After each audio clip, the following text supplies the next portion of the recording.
Meet the editors. ചോദ്യം ഇതാണ്, മുന്നണിയെ വിശ്വാസത്തിലെടുക്കണ്ടേ?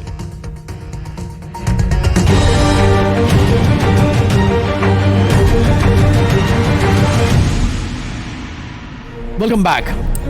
മുന്നണിയെ വിശ്വാസത്തിലെടുക്കേണ്ടേ എന്നാണ് ചോദ്യം. ഉണ്ണി ബാലകൃഷ്ണൻ, സാധാരണ നമ്മൾ കണ്ടത് ഇടതു മുന്നണി യോഗത്തിൽ ഒരു നയം ചർച്ച ചെയ്യുന്നു, ഒരു വിഷയം ചർച്ച ചെയ്യുന്നു. ഇപ്പോൾ ബ്രൂവറി പോലൊരു വിഷയം നേരെ മന്ത്രിസഭയിൽ ചർച്ച ചെയ്യുന്നു. ആ മന്ത്രിസഭയിലാവട്ടെ CPI മന്ത്രിമാർ വ്യവസായ വകുപ്പ് മന്ത്രിയും ധനമന്ത്രിയൊക്കെ വിശ്വാസത്തിലെടുത്തുകൊണ്ട് അംഗീകരിക്കുന്നു.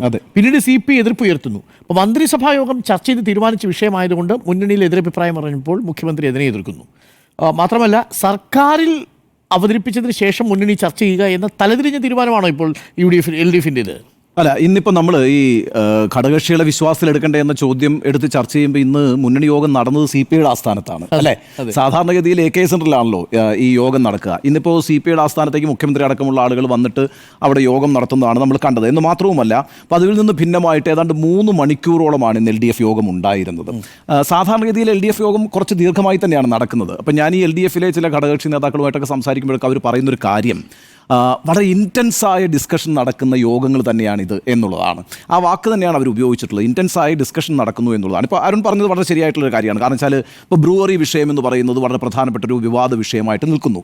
ആ വിഷയം CPI ഉന്നയിക്കുന്നു, RJD ഉന്നയിക്കുന്നു. നമ്മൾ കാണേണ്ട ഒരു വളരെ പ്രധാനപ്പെട്ട കാര്യം, TP രാമകൃഷ്ണൻ പറഞ്ഞൊരു കാര്യമുണ്ട്. ഈ യോഗം വിളിക്കാനുള്ളൊരു പ്രധാനപ്പെട്ട കാരണം എന്ന് പറഞ്ഞാൽ ബ്രൂവറി വിഷയത്തിൽ RJD ഒരു കത്ത് കൊടുത്തിട്ടുണ്ട്. ആ കത്തിൻ്റെ അടിസ്ഥാനത്തിൽ കൂടിയാണ് ഈ യോഗം വിളിക്കുന്നത്. RJDക്ക് എത്ര MLA-മാരുണ്ട്? ഒരൊറ്റ MLA ഉള്ളൂ. അപ്പം അത്ര ചെറിയൊരു പാർട്ടിയാണ്. ആ ചെറിയൊരു പാർട്ടി ഉന്നയിച്ചിരിക്കുന്ന ഒരു ആവശ്യത്തിൻ്റെ കൂടി അടിസ്ഥാനത്തിലാണ് ആ വിഷയം വിവാദപരമായിട്ടുള്ള വിഷയമായിരിക്കുമ്പോൾ പോലും അതിനൊരു വെയിറ്റേജ് കൊടുക്കുന്നുണ്ട് LDF എന്നുള്ളതാണ്. ആ കാര്യത്തിൽ RJDക്കും വലിയ സംതൃപ്തിയാണുള്ളത്. അപ്പോൾ ആ വിഷയം ചർച്ച ചെയ്യുമ്പോൾ പറഞ്ഞിട്ടുള്ളൊരു കാര്യം എന്ന് പറയുന്നത് ശരിയാണ്. മന്ത്രിസഭ ഒരു തീരുമാനം എടുത്തിരിക്കുന്നു, അതുമായി ബന്ധപ്പെട്ട ചില അനുമതികൾ നൽകിയിരിക്കുന്നു.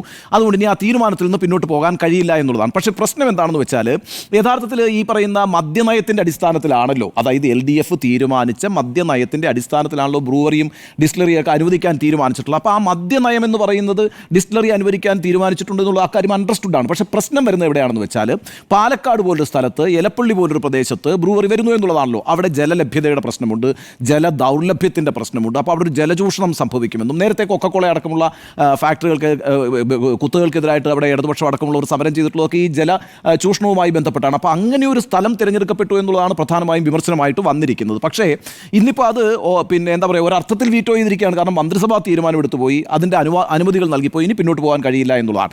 അവിടെ ഒരു പ്രയർ ഡിസ്കഷൻ്റെ ആവശ്യകത യഥാർത്ഥത്തിൽ ഉണ്ടായിരുന്നു. മുന്നണിയിൽ നമ്മൾ തിരഞ്ഞെടുത്തിരിക്കുന്ന സ്ഥലം പാലക്കാട് എലപ്പുള്ളിയാണ് എന്നുള്ളത് പിന്നെ പറഞ്ഞുകൊണ്ട് അത്തരത്തിലൊരു അവിടെ അത് കൺവിൻസ് ചെയ്യേണ്ട ഒരു ആവശ്യം ഉണ്ടായിരുന്നു. അവിടെ ഒരു വീഴ്ച സത്യത്തിൽ മുന്നണി നേതൃത്വത്തിന് സംഭവിച്ചിട്ടുണ്ട് എന്ന കാര്യത്തിലുള്ള സംശയമില്ല. അക്കാര്യത്തിൽ പരിഭവമുള്ളവരാണ് CPIയും അതുപോലെ തന്നെ RJDയും അടക്കമുള്ള ആളുകൾ. ബാക്കി കക്ഷികൾ യോജിച്ചു എന്നാണ് ഞാൻ മനസ്സിലാക്കുന്നത്. പ്രശ്നം എന്താണെന്ന് വെച്ചാൽ, CPIയുടെ പ്രാദേശിക അവിടെ സമരത്തിന് പോവുകയാണ്. ഇനിയിപ്പോൾ അവരെ കൺവിൻസ് ചെയ്യേണ്ട ആവശ്യം CPIയുടെ സംസ്ഥാന നേതൃത്വത്തിനുണ്ട്. അവരത് കൺവിൻസ്ഡ് ആകുമോ എന്ന കാര്യത്തിലും പ്രശ്നമുണ്ട്. കാരണം വെച്ചാൽ CPI വളരെ കൃത്യമായിട്ട് ഈ മീറ്റിംഗിൽ പറഞ്ഞിരിക്കുന്ന ഒരു കാര്യം എന്ന് വെച്ചാൽ, തദ്ദേശ തെരഞ്ഞെടുപ്പുമായിട്ട് പോകുമ്പോൾ ഇതൊരു വിഷയമായിട്ട് മാറും എന്നുള്ളതാണ്. അത് പാലക്കാട് മാത്രം ചുരുങ്ങിയിരിക്കുന്ന ഒരു പ്രശ്നമായും അല്ല മനസ്സിലാക്കേണ്ടത്. ആ ഏരിയ മൊത്തത്തിൽ ഈ മലബാറിൽ വേണമെങ്കിൽ അതൊരു വലിയ വിഷയമായിട്ട് ഉയർത്തിക്കൊണ്ടുവരാം UDF-ന് എന്നുള്ളതാണ്. അപ്പോൾ അത് കാണാതെ ഇത്തരത്തിലൊരു തീരുമാനം എടുത്തതിനോട് മുന്നണി നേതൃത്വത്തിന് എതിരായിട്ട് തന്നെയുള്ള നിലപാടാണ് ഇപ്പോഴും CPIക്കും RJDക്കും ഉള്ളത്. ആ കാര്യത്തിൽ ഒരു തീരുമാനം എടുത്തിട്ടുണ്ടെങ്കിൽ കൂടിയും നോക്കൂ, ഇപ്പോൾ LDF-മായി ബന്ധപ്പെട്ട് ഇത്രയും പാർട്ടികളുള്ളൊരു മുന്നണിയിൽ സ്വാഭാവികമായിട്ടും അഭിപ്രായ വ്യത്യാസങ്ങൾ ഉണ്ടാകും, യോജിപ്പുകളുള്ളതുപോലെ തന്നെ വിയോജിപ്പുകളുണ്ടാകും. നമ്മൾ നേരത്തെ ADGP അജിത് കുമാറുമായുള്ള വിഷയത്തിൽ വലിയ പ്രശ്നമായിരുന്നല്ലോ CPI ഉണ്ടാക്കിയത്. CPI മാത്രമല്ലല്ലോ, RJD പ്രശ്നമുണ്ടാക്കി, NCP പ്രശ്നമുണ്ടാക്കി. നമുക്ക് ഓർമ്മയുണ്ടല്ലോ, പിന്നെ AK സെൻറ്ററിൽ നടന്ന LDF യോഗത്തിന് ശേഷം പുറത്തേക്ക് വന്ന CPIയും RJDയും NCPയും എന്താണെന്ന് മാധ്യമങ്ങളോട് പറഞ്ഞത്, അജണ്ടയിൽ പോലും ഇല്ലായിരുന്നു ADGP അജിത് കുമാറിൻ്റെ വിഷയം എന്നുള്ളതാണ്. എന്നിട്ട് ഞങ്ങളത് ഉന്നയിക്കുകയും ആ വിഷയം എടുക്കുകയും ചർച്ച ചെയ്യുകയും ചെയ്തു എന്നുള്ളതാണ്. സാധാരണഗതിയിൽ LDF യോഗത്തിൽ വളരെ അപൂർവമായിട്ട് മാത്രമേ പുറത്തേക്ക് വന്ന് ഘടകകക്ഷി നേതാക്കൾ ഏതെങ്കിലും തരത്തിലുള്ള ഉറപ്പ് കിട്ടിയെന്ന് പറഞ്ഞു. അപ്പോൾ ഏതെങ്കിലും തരത്തിലുള്ള ഒരു പിന്നെ അഭിപ്രായ ഭിന്നത സാധാരണഗതിയിൽ പുറത്തു പറയാറില്ല. അതൊക്കെ അവിടെ തന്നെ ചർച്ച ചെയ്ത് പോവുകയാണ് ചെയ്യുക. പക്ഷേ ഇപ്രാവശ്യം അവരത് ചെയ്യുകയും ചെയ്തു, അത് ഫലം കാണുകയും ചെയ്തു, അല്ലേ? ആ കാര്യത്തിലൊരു തീരുമാനമെടുക്കാൻ സർക്കാർ ബാധ്യസ്ഥമായി. ഇത്തരത്തിലുള്ള ചില അഭിപ്രായ ഭിന്നതകളൊക്കെ LDF-ൽ ഉണ്ടാകാറുണ്ട്. അപ്പോഴും LDF ഒരു മുന്നണി എന്നുള്ള നിലയ്ക്ക് വളരെ ശക്തമാണ്, ഇൻടാക്റ്റാണ്. അതിനകത്തുള്ള ഭിന്നതകൾ അവർക്ക് പരിഹരിക്കാൻ കഴിഞ്ഞിട്ടുണ്ട്. വളരെ മുമ്പ് ഈ പറയുന്ന, നിങ്ങൾക്കൊക്കെ ഓർമ്മയുണ്ടാവില്ലേ, ഈ പിന്നെ വെളിയം വെളിയം ഭാർഗവന്റെ കാലം എന്ന് പറയുന്നത്. വെളിയം ഭാർഗവൻ ഒരു ബാഗുമായിട്ട് നേരെ AK സെന്ററിൽ പോയിട്ട് തിരിച്ചു വരുന്നത് മുഴുവൻ എപ്പോഴും പാർട്ടിയായിട്ട് വിയോജിക്കാനായിരുന്നല്ലോ. പല കാര്യത്തിനകത്തും ആശാൻ എന്നാണല്ലോ വിളിക്കുക. ആശാൻ വരുന്നത് കാത്താ മാധ്യമങ്ങൾ നിൽക്കുക. കാരണം വെച്ചാൽ എന്തെങ്കിലും ഒരു പൊട്ടിത്തെറി ഉണ്ടാവും വെളിയം ഭാർഗവന്റെ ഭാഗത്ത് നിന്നും. പക്ഷേ അത്തരത്തിലുള്ള പ്രശ്നങ്ങളൊന്നുമില്ല. പിന്നീട് നമ്മൾ കാണുന്നത് കാനൻ രാജേന്ദ്രനാണ്. കാനൻ രാജേന്ദ്രൻ പാർട്ടി സെക്രട്ടറി ആയിരിക്കുമ്പോഴും ചില വിയോജിപ്പുകൾ പറഞ്ഞിരുന്നു. എന്നാൽ പിൽക്കാലത്ത് കാനം കേട്ടിരുന്ന ഒരു പരാതി, പാർട്ടിക്കാരിൽ നിന്നുകൂടി കേട്ടിരുന്ന ഒരു പരാതി CPM-ന് കീഴടങ്ങിക്കൊണ്ടിരിക്കുന്നു എന്നുള്ളതാണ്. പക്ഷേ വേറൊരു പ്രശ്നമുണ്ട് അതിനകത്ത്. കോടിയേരി ബാലകൃഷ്ണനും കാനൻ രാജേന്ദ്രനും തമ്മിൽ നല്ല ബന്ധമായിരുന്നു, വ്യക്തിപരമായി തന്നെ നല്ല ബന്ധമായിരുന്നു. ആ അർത്ഥത്തിൽ ആ കോടിയേരിക്ക് അത് മറ്റെല്ലാ പാർട്ടി നേതാക്കളുമായിട്ടും ഉണ്ടായിരുന്നു. അപ്പോൾ കോടിയേരിയെ പോലൊരു പാർട്ടി സെക്രട്ടറി ഇരിക്കുന്ന കാലത്ത് ഇത്തരത്തിൽ പാർട്ടി നേതാക്കളുമായി ഊഷ്മള ബന്ധം പുലർത്തിക്കൊണ്ട് ഒട്ടേറെ പ്രശ്നങ്ങൾ പരിഹരിക്കാൻ കോടിയേരിക്ക് കഴിയുകയും ചെയ്തിരുന്നു. അത് വ്യക്തിപരമായ ഓരോരുത്തരുടെ ക്വാളിറ്റിയാണ്. അപ്പോൾ LDF എന്ന് പറയുന്നത് പലതരത്തിലുള്ള അഭിപ്രായ ഭിന്നതകളൊക്കെ ഉണ്ട് എങ്കിൽ പോലും അതങ്ങനെ പൊട്ടിത്തെറിക്കുകയോ അത് വിളിച്ചു പറയുകയോ ഒന്നും ചെയ്യുന്ന മുന്നണിയല്ല. അതിൻ്റെ അർത്ഥം തന്നെ തങ്ങൾ പറയുന്ന കാര്യങ്ങൾ അവിടെ ഗൗരവത്തോടുകൂടി കേൾക്കുന്നുണ്ട് എന്നുള്ളതാണ്. ഇന്നിപ്പം ഈ ബ്രൂവറിയുമായി ബന്ധപ്പെട്ട വിഷയത്തിലാണ് ഏറ്റവും ദീർഘമായ ചർച്ച അതിനകത്ത് നടന്നതെന്നാണ് ഞാൻ മനസ്സിലാക്കുന്നത്. അതിനകത്ത് എല്ലാ കാര്യങ്ങളും നോട്ട് ചെയ്തെടുത്തിട്ടുണ്ട്. അത് പരിഹരിക്കാനുള്ള ശ്രമങ്ങൾ നടത്തും, ചില ഉറപ്പുകളും നൽകിയിട്ടുണ്ട് എന്നുള്ളതാണ്. അതുപോലെ തന്നെയാണ് CPM ഉന്നയിച്ചിരിക്കുന്ന മറ്റൊരു രണ്ടാമത്തെ പ്രശ്നമായിട്ടുള്ള സ്വകാര്യ സർവകലാശാലയുടെ പ്രശ്നം. ആ സ്വകാര്യ സർവകലാശാലയുടെ പ്രശ്നം സബ്ജക്ട് കമ്മിറ്റിക്ക് വിടണമെന്ന് പറഞ്ഞിട്ടുണ്ട്. ഞാൻ അത് അംഗീകരിച്ചു എന്നാണ് മനസ്സിലാക്കുന്നത്. മാത്രവുമല്ല, മുഖ്യമന്ത്രി ഇന്ന് നൽകിയിരിക്കുന്ന ഒരു ഉറപ്പ് റിസർവേഷൻ തത്വം പാലിക്കും, സംവരണ തത്വം നിർബന്ധമായും പാലിക്കും, അതുപോലെ ഫീസ് ഇളവിൻ്റെ കാര്യവും പാലിക്കും എന്നുള്ള കാര്യം ഉറപ്പ് നൽകിയിട്ടുണ്ട് എന്നുള്ളതാണ്. പിന്നെ കിഫ്ബി ടോളിൻ്റെ പ്രശ്നമാണ്. ഇന്നിപ്പോൾ ഒരു പത്രത്തിൻ്റെ വലിയ തലക്കെട്ട് തന്നെ കിഫ്ബിയിൽ CPI എതിർക്കുന്നു. മനോരമ ഇന്ന് കൊടുത്തിരുന്ന തലക്കെട്ട് തന്നെ അതാണ്, കിഫ്ബിയിൽ വലിയ വിയോജിപ്പ് CPIക്ക് എന്നുള്ളതാണ്. പക്ഷേ ഇന്നിപ്പോൾ ആ യോഗത്തിൽ പറഞ്ഞിരിക്കുന്ന ഒരു പ്രധാനപ്പെട്ട കാര്യം എന്ന് പറഞ്ഞാൽ അത് ഒരു പ്രോജക്റ്റായിട്ട് വന്നിട്ടില്ല. ഇപ്പോൾ എത്ര കിലോമീറ്റർ, ഏതൊക്കെ റോഡുകൾക്ക് ടോൾ ഏർപ്പെടുത്തണം, എത്ര കിലോമീറ്ററിൽ ഏർപ്പെടുത്തണം, എത്ര പൈസ അത് പിരിക്കണം, ഇങ്ങനെയൊക്കെ ഒരു പ്രോജക്റ്റ് വെച്ചുകൊണ്ട് ഇതുമായിട്ട് മുന്നോട്ട് പോകാൻ കഴിയുമോ എന്ന് മാത്രമേ ഒരു മുന്നണി യോഗത്തിൽ സംസാരിക്കാൻ പറ്റുള്ളൂ. അല്ലാതെ നേരത്തെ തന്നെ ഇത്തരത്തിലൊരു ചർച്ചയ്ക്ക് സാധ്യതയില്ല. മാത്രവുമല്ല, ഈ ഘടകകക്ഷികളിൽ പലരും ഞാൻ സംസാരിക്കുമ്പോൾ അവർ പറഞ്ഞത് തദ്ദേശ തെരഞ്ഞെടുപ്പ് നടക്കാണ്ടിരിക്കുന്ന ഒരു സാഹചര്യത്തിൽ ഇത്തരത്തിലുള്ളൊരു തീരുമാനത്തിലേക്കൊന്നും മുന്നണി പോകത്തില്ല, അതുകൊണ്ട് അതിനകത്ത് ഒരു അർജൻസിയും ഇല്ല എന്ന് തന്നെയാണ് മനസ്സിലാക്കുന്നതാണ്. അപ്പോൾ അഭിപ്രായ ഭിന്നതകളുണ്ട്. ആ അഭിപ്രായ ഭിന്നതകൾ പരിഹരിക്കുന്നതിനകത്ത് LDF-ന് തന്നെ ഒരു മെക്കാനിസം ഉണ്ട്. ആ മെക്കാനിസം വളരെ സക്സസ്ഫുൾ ആയിട്ട് മുന്നോട്ട് കൊണ്ടുപോകുന്ന ഒരു മുന്നണിയുമാണ് LDF എന്ന് പറയുന്നത്. അക്കാര്യത്തിലൊന്നും ഒരു തർക്കമില്ല. കാരണം നമ്മളൊന്ന് നോക്കിക്കേ, കഴിഞ്ഞൊരു 10-15 വർഷമായിട്ട്, ഒരു 20 വർഷം എടുത്ത് നോക്കിക്കേ, എത്ര ഇൻടാക്റ്റ് ആയിട്ടാണ് ആ മുന്നണി പോയിരിക്കുന്നത്. അതിനകത്തൊന്നും ഒരു കൊഴിഞ്ഞുപോക്കേ ഉണ്ടായിട്ടുള്ളൂ. PJ ജോസഫാണ് പോയത്, അല്ലേ? കഴിഞ്ഞ കുറേ കാലത്തിനുള്ളിൽ മുന്നണിയിൽ നിന്ന് വിട്ടുപോയ ഒരാൾ PJ ജോസഫാണ്. തിരിച്ച് ഈ UDF നിന്ന് കേരള കോൺഗ്രസ് മാണിയെ അപ്പുറത്തോട്ട് കൊണ്ടുവന്ന് അതൊക്കെ ബാലൻസ് ചെയ്യാനും അവർക്ക് പറ്റിയിട്ടുണ്ട്. അപ്പോൾ ആ അർത്ഥത്തിൽ LDF വളരെ ശക്തമാണ്. പക്ഷേ ഈ പറഞ്ഞൊരു പ്രശ്നമുണ്ട്, പല സമയങ്ങളിലും വേണ്ടത്ര ചർച്ചകൾ ചില കാര്യങ്ങളിൽ സംഭവിക്കാതെ പോകുന്നുണ്ടോ, ആ സംഭവിക്കാതെ പോകുന്നതുമായി ബന്ധപ്പെട്ട് ചില വിയോജിപ്പുകൾ ഉണ്ടാകുന്നുണ്ടോ, അങ്ങനെയുള്ള ചില വിയോജിപ്പുകൾ ഉണ്ടാകുന്നുണ്ട്, ചില ചർച്ചകൾ സംഭവിക്കാതെ പോകുന്നുണ്ട്. അതിൻ്റെ ഏറ്റവും നല്ല ഉദാഹരണമാണ് ഇന്നത്തെ ഈ വിഷയം എന്ന് പറയുന്നത് ബ്രൂവറിയുടെ വിഷയം. പക്ഷേ ആ ബ്രൂവറിയുടെ വിഷയവും ഒരു പൊട്ടിത്തെറിയിലേക്കൊന്നും മുന്നണിയിൽ പോകുന്ന പ്രശ്നമില്ല. ആ വിയോജിപ്പുകളൊക്കെ അങ്ങനെ തന്നെ നിൽക്കും. എന്നാൽ സർക്കാർ അക്കാര്യത്തിൽ മുന്നോട്ട് തന്നെ പോകുമെന്നാണ് ഞാൻ പ്രതീക്ഷിക്കുന്നത്. അപ്പോൾ ചുരുക്കത്തിൽ ഈ ഘടകകക്ഷികളെ വിശ്വാസത്തിൽ എടുക്കണ്ടേ എന്ന ചോദ്യത്തിന് ഏത് മുന്നണിയും അതിൻ്റെ ഘടകകക്ഷികളെ വിശ്വാസത്തിൽ എടുക്കേണ്ടതുണ്ട്. അതിലൊരു നല്ല മാതൃക എപ്പോഴും മുന്നോട്ട് വെച്ചിട്ടുള്ളത് LDF ആണ് എന്നാണ് എൻ്റെ അഭിപ്രായം. അതുകൊണ്ട് ഘടകകക്ഷികൾക്കിടയിലും ഘടകകക്ഷികൾ ഒന്നായും പരസ്പര വിശ്വാസത്തോടെ പ്രവർത്തിക്കുന്ന ഒരു മുന്നണിയായി തന്നെയാണ് ഞാൻ LDF-നെ കാണുന്നതും.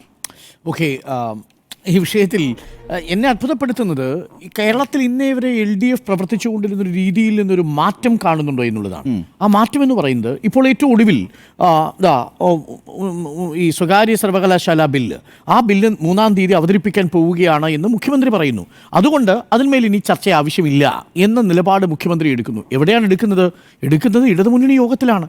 ഇടതുമുന്നണി യോഗത്തിൽ സ്വകാര്യ സർവകലാശാല പോലെ അടിസ്ഥാനമായി ഇടതുപക്ഷ രാഷ്ട്രീയത്തിലെ നയം മാറ്റമാണോ എന്ന് പുറത്തെ സമൂഹം ചർച്ച ചെയ്തുകൊണ്ടിരിക്കുന്ന ഒരു വിഷയത്തിൽ ഇടതുപക്ഷ മുന്നണി ആ തീരുമാനമെടുക്കാതെ, ഇടതുമുന്നണി ആ തീരുമാനമെടുക്കാതെ എങ്ങനെയാണ് മന്ത്രിസഭ ഒറ്റയ്ക്ക് ആ തീരുമാനമെടുക്കുക? നമുക്ക് പറയാം ബഡ്ജറ്റിൽ അത് കൊണ്ടുവന്നു എന്ന് പറയാം. പക്ഷേ ഈ സമ്മേളന കാലയളവിൽ സ്വകാര്യ സർവകലാശാല ബില്ല് അവതരിപ്പിക്കും എന്നുള്ള വിഷയം എന്തുകൊണ്ടാണ് കഴിഞ്ഞ ഇടതുമുന്നണി യോഗത്തിൽ ചർച്ച ചെയ്യാതെ പോയത്?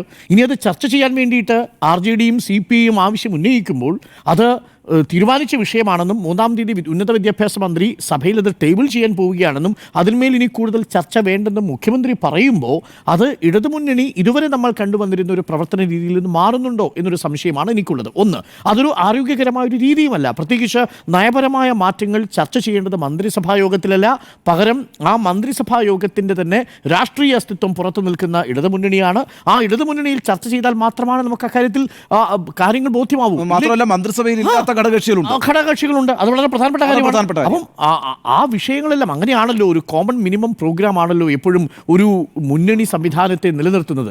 ആ കോമൺ മിനിമം പ്രോഗ്രാമിൽ നിന്ന് ഏതെങ്കിലും ഒരു തരത്തിലുള്ള വ്യതിചലനം ഉണ്ടായാൽ അത് ആ കോമൺ മിനിമം പ്രോഗ്രാമിൽ ഉൾപ്പെടുത്തേണ്ടതും മുന്നണിയിൽ ചർച്ച ചെയ്യേണ്ടതും ആവശ്യമാണെന്നിരിക്കെ ഇടതുമുന്നണി യോഗത്തിൽ ചർച്ച ചെയ്യാതെ മന്ത്രിസഭയിൽ ഒരു വിഷയം അവതരിപ്പിക്കുക, മന്ത്രിസഭയിൽ ആ വിഷയം അവതരിപ്പിക്കുമ്പോൾ അതിൽ വേണ്ടത്ര ശ്രദ്ധ അതിൽ ഈ CPIയിലെ തന്നെ മന്ത്രിമാർ കൊടുക്കാതിരിക്കുക, പിന്നീട് അത് CPI ഉയർത്തിക്കൊണ്ടുവരുന്ന ഘട്ടത്തിൽ മാത്രം മന്ത്രിമാർക്ക് തിരിച്ചൊരു നിലപാടെടുക്കേണ്ടി വരിക, CPIയുടെ എക്സിക്യൂട്ടീവ് കൗൺസിലിൽ ഈ വിഷയം ചർച്ച വരുമ്പോൾ അതിനെ അംഗീകരിക്കാൻ കഴിയില്ല എന്ന നിലപാടെടുക്കുക.